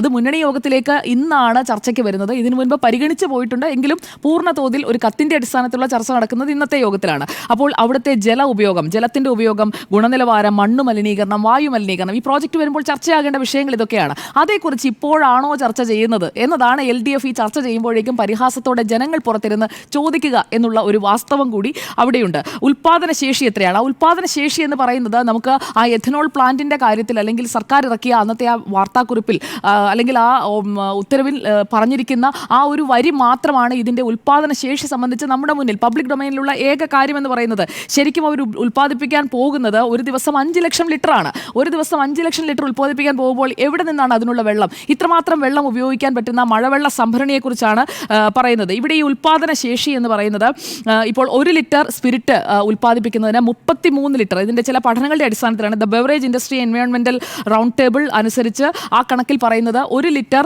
സ്പിരിറ്റ് അല്ലെങ്കിൽ മദ്യം നിർമ്മിക്കുന്നതിന് 33 ലിറ്റർ വെള്ളം വേണം. ഈ പ്ലാന്റ് തണുപ്പിക്കാൻ ആവശ്യമുള്ള വെള്ളത്തിന്റെ അളവ് മാറ്റി നിർത്തി കഴിഞ്ഞിട്ടുണ്ടെങ്കിൽ അതിന്റെ അനുപാതം എന്ന് പറയുന്നത് 1 ലിറ്റർ സ്പിരിറ്റിന് 10.9 ലിറ്റർ എന്ന രീതിയിലാണ് ആ ഒരു അനുപാതം വരുന്നത്. ഈ സ്കോച്ച് വിസ്കി അസോസിയേഷൻ ഉണ്ട്, അതിന്റെ ജല ഉപയോഗത്തിന്റെ കാര്യക്ഷമതയെക്കുറിച്ച് പുറത്തുവിട്ട റിപ്പോർട്ട് അനുസരിച്ച് ജലത്തിന്റെ കാര്യക്ഷമത 29% മെച്ചപ്പെട്ടിട്ടുണ്ട് എന്ന് പറയുന്നു. അപ്പോൾ 1 ലിറ്റർ മദ്യത്തിന് 30 എന്നുള്ളതാണ് റഫായിട്ടുള്ള ഒരു എസ്റ്റിമേറ്റായി ഈ പഠന റിപ്പോർട്ടിലടക്കം ചൂണ്ടിക്കാട്ടുന്നത്. അപ്പോൾ ഈ ചിറ്റൂരിലെ എലപ്പുള്ളിയിലുള്ള ഈ ഡിസ്റ്റിലറിക്ക് 4000 ക്യൂബിക് മീറ്റർ, അതായത് 1 ക്യൂബ് മീറ്റർ എന്ന് പറഞ്ഞു കഴിഞ്ഞാൽ 1000 ലിറ്റർ ആണ്. അപ്പോൾ പ്രതിദിനം 40 ലക്ഷം ലിറ്ററിന് തുല്യമായിട്ടുള്ള ശുദ്ധജല ആവശ്യം വരുന്നു എന്നുള്ളത് നമ്മൾ മനസ്സിലാക്കണം. അപ്പോൾ വാർഷിക ആവശ്യം എന്ന് പറയുന്നത് 1.4 ദശലക്ഷം ക്യൂബിക് മീറ്റർ ആണ്. അപ്പോൾ കൊക്കക്കോള മുമ്പെടുത്തിരുന്നത് എത്രയാണ്? എന്തിനാണ് കൊക്കക്കോളയ്ക്കെതിരെ സമരം വന്നത്? കൊക്കക്കോള എടുത്തിരുന്നത് പ്രതിദിനം 5 ലക്ഷം ലിറ്റർ വെള്ളമാണ്. അപ്പോൾ ആ കണക്കനുസരിച്ചാണെന്നുണ്ടെങ്കിൽ ഈ ഒയാസിസ് എന്ന് പറയുന്ന കമ്പനി അതിന്റെ 8 ഇരട്ടി വെള്ളം ഇവിടെ ഉപയോഗിക്കാൻ പോവുകയാണ്. ഇത്രയും വെള്ളം ഏത് മഴവെള്ള സംഭരണിയിൽ നിന്നാണ് അവർ താങ്ങി നിർത്തി ഉപയോഗിക്കാൻ പോകുന്നത്? അത് സംബന്ധിച്ചിട്ടുള്ള കൃത്യമായ വിശദീകരണത്തിലേക്ക് പോകാൻ സാധിക്കില്ല എന്നുള്ള ഒരു വസ്തുത അവിടെ നിൽക്കുന്നുണ്ട്. ഈ പ്രായോഗിക പരിമിതികളെ കുറിച്ച് ചോദിച്ചപ്പോൾ സർക്കാർ പറഞ്ഞ മറ്റൊരു വേർഷൻ എന്ന് പറയുന്നത് 5 കിലോമീറ്റർ അകലെ കഞ്ചിക്കോട്ടുള്ള കിൻഫ്രയുടെ വെള്ളവും പകരം ഉപയോഗിക്കാം, കിൻഫ്രയിൽ നിന്നുള്ള വെള്ളം ഉപയോഗിക്കാം എന്നാണ് പറയുന്നത്. അപ്പോൾ കിൻഫ്രയുടെ മൊത്തം സംഭരണ ശേഷി എന്ന് പറയുന്നത് 3.7 മില്യൺ ക്യൂബ് മീറ്റർ MCM ആണ്. ഒയാസിസിന് ആവശ്യമുള്ളത് 1.5 ആണ്. പിന്നെ 10,000 വീടുകളിലേക്ക് ജലവിതരണത്തിനുള്ള പണി, പൈപ്പ് പൂർത്തിയാക്കൽ നടന്നിട്ടില്ല, നമ്മൾ ഒരിക്കൽ ചർച്ച ചെയ്തതാണ്. അപ്പോൾ ആ ജലവിതരണത്തിനുള്ള കാര്യങ്ങൾ ഉറപ്പാക്കേണ്ടതുണ്ട്. അപ്പോൾ എല്ലാം കൂടി വരുമ്പോൾ ഈ വെള്ളം അവിടെ ഒരു പ്രശ്നമായി നിൽക്കുന്നു എന്നുള്ളത് പ്രധാനപ്പെട്ട കാര്യമാണ്. ഈ ഒയാസിസിന്റെ പ്രസിഡന്റ് പറയുന്നതനുസരിച്ച് 24 ഏക്കറിൽ 5 ഏക്കർ മഴവെള്ള സംഭരണത്തിന് ഉപയോഗിക്കും. അപ്പോൾ 4047 സ്ക്വയർ മീറ്റർ, അതാണല്ലോ ഈ 1 ഏക്കർ എന്ന് പറയുന്നത്. അപ്പോൾ 1 സ്ക്വയർ മീറ്റർ സ്ഥലത്ത് ചിറ്റൂർ മേഖലയിലെ മഴയുടെ അളവ് കൂടി ഞാൻ പറയാം, പ്രേക്ഷകർക്ക് ഒരു വ്യക്തതയ്ക്ക് വേണ്ടിയാണ്. അപ്പോൾ ഈ 1 സ്ക്വയർ മീറ്ററിൽ ചിറ്റൂർ മേഖലയിൽ കഴിഞ്ഞ 100 വർഷത്തിനിടയിൽ ഒരു വർഷം പെയ്ത ശരാശരി മഴയുടെ അളവെന്ന് പറയുന്നത് 1600 മില്ലി ലിറ്റർ ആണ്. അപ്പോൾ 5 ഏക്കർ എന്ന് പറയുമ്പോൾ 20,235 ചതുരശ്ര മീറ്റർ. 5 ഏക്കറിൽ ആകെ ലഭിക്കുന്ന മഴ എന്ന് പറയുന്നത് 33,574 ക്യൂബിക് മീറ്റർ ആണ്. അപ്പോൾ കിൻഫ്രയിൽ നിന്ന് എടുക്കാൻ പോകുന്നതിൻ്റെ 2.2% മാത്രമാണ് ഈ വെള്ളം വരുന്നത്. അപ്പോൾ പെയ്യാൻ സാധ്യതയുള്ള മഴ എന്ന് പറയുന്നത് ഇവരുടെ വാർഷിക ആവശ്യവുമായിട്ട് ഒരു തരത്തിലും മാച്ച് ചെയ്യില്ല. അവിടെ പെയ്ത മഴയുടെ കണക്കനുസരിച്ചാണ് പാലക്കാടിൻ്റെ പ്രദേശങ്ങളിൽ അല്ലെങ്കിൽ അത്രയും മഴ ലഭിക്കുന്ന ഒരു പ്രദേശമാണെങ്കിൽ ഈ സംഭരണി വെച്ചുള്ള ഈ വെള്ള ഉപയോഗം എന്ന് പറയുന്നത് നടക്കുകയുള്ളൂ. അപ്പോൾ മന്ത്രി ഈ വാദമാണ്, ഒയാസിസിന്റെ വാദം ആവർത്തിക്കുകയാണ് ചെയ്തത്. മാത്രമല്ല 10-14 മാസമായി ഈ അപേക്ഷ ലഭിച്ചിട്ട് അങ്ങനെ പല കാര്യങ്ങളും പറയുന്നുണ്ട്. പക്ഷേ എത്ര ലിറ്റർ വെള്ളം ആവശ്യമുണ്ടാകുമെന്ന് പറഞ്ഞു എന്നുള്ള കാര്യത്തിൽ മന്ത്രി ഒരു ക്ലാരിറ്റി വരുത്തേണ്ടതുണ്ട്. ആ വെള്ളം ലഭ്യമാക്കാൻ സാധിക്കുമോ എന്നുള്ളത്, അതടക്കമുള്ള കാര്യങ്ങളിൽ ഒരു വ്യക്തതക്കുറവുണ്ട് എന്ന കാര്യം അവിടെ അവശേഷിക്കുന്നു എന്നതാണ്. ഇതിൽ മുന്നണിയെ വിശ്വാസത്തിൽ എടുത്തിട്ടില്ല, എടുക്കേണ്ടതാണ്. ഈ മഴവെള്ള സംഭരണിയുടെ കാര്യത്തിൽ MV ഗോവിന്ദൻ മാഷ് പറഞ്ഞത് വിസ്മയ പാർക്കിൽ ഈ മഴവെള്ള സംഭരണി നിർമ്മിച്ചിട്ടുണ്ട് എന്നുള്ളതാണ്. എനിക്കൊന്ന് 8 കോടി ലിറ്ററോ മറ്റോ ആണ് അവിടെ മഴവെള്ള സംഭരണി നിർമ്മിച്ചിരിക്കുന്നത്.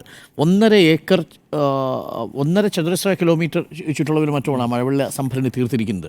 ഇവിടേത് 5 ഏക്കറിലാണ് മഴവെള്ള സംഭരണി ഉണ്ടാക്കുന്നത്. അപ്പോൾ ഒരു 3 മടങ്ങ് 4 മടങ്ങോളം അധികം ഉണ്ടാക്കാൻ സാധിക്കും. അവിടെ 3.5 ലക്ഷം ലിറ്റർ വിസ്മയ പാർക്കിൽ മഴവെള്ള സംഭരണിയിൽ നിന്ന് ഒരു ദിവസം വെള്ളം എടുക്കുന്നുണ്ട് എന്നുള്ളതാണ് CPMന്റെ കണക്ക്. ആ രീതിയിൽ മഴവെള്ള സംഭരണി ഇവിടെ വന്നാൽ സാധിക്കൂ എന്നുള്ളതായിരിക്കും CPMന്റെ കണക്ക്. ബാക്കി വെള്ളം കിൻഫ്രയിൽ നിന്ന് വ്യാവസായികാടിസ്ഥാനത്തിൽ കൊടുക്കാം എന്നുള്ളതാണ്. ഏതായാലും മുന്നണി വിശ്വാസത്തിൽ എടുക്കണ്ടേ എന്ന ചോദ്യത്തിന് യെസ് എന്ന് 4 പേർ.